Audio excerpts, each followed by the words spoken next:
Now, look, Keith, you've talked about the blackout specialists and their failed proposal. We saw it in Queensland and we saw it in Victoria.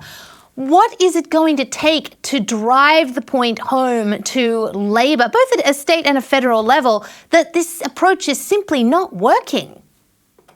Well, Blackout Bowen will be true to his name. And unfortunately, that very dark and black future is coming. And I can't see Labor moving their position on this until voters move their position on them.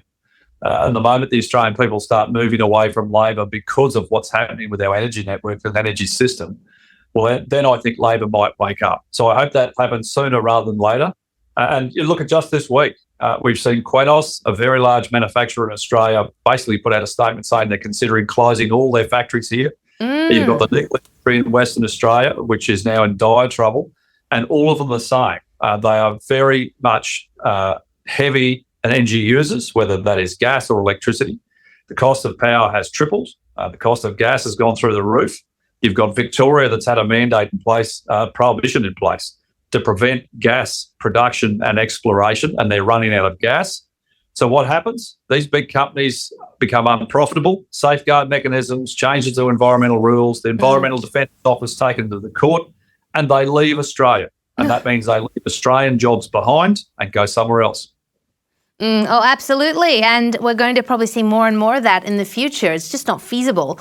And look, as with most things, cost is a sticking point. We hear a lot of debate about the cost of nuclear. But like, who is doing Labor's costing? Bowen, he's ever so concerned about nuclear's price tag, even going so far as to call it a frolic so spectacularly uneconomic. But what about the cost of the expiry date of renewables? We know what happens to solar farms in 30 years. They go. We know what happens to wind turbines, and I think it's only about 15 years. Why is he leaving out this part of the argument? Well, it doesn't suit his narrative. And not only that, look at the waste you have to deal with.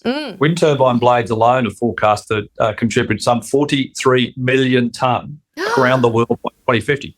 43 million tonne of something that recycles ends up buried in landfill, and yet somehow this is better than the environment. And batteries are even worse, Stacey. Terrible for the environment. They burn really well and super hot. In fact, all of the fire services around Australia now have different rescue procedures for electric vehicles because of the risk and how hot they burn and what might happen. So I just want a sensible discussion, and I want people to base their views on facts. And the facts are these. You don't need 28,000 kilometres of transmission, extra transmission.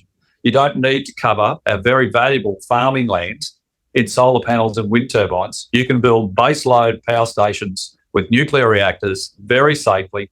You can utilise the skills of the people who are already in that region running coal-fired power stations. And that is a win-win for the regions. It's a win-win for the economy. It's a win-win for the government.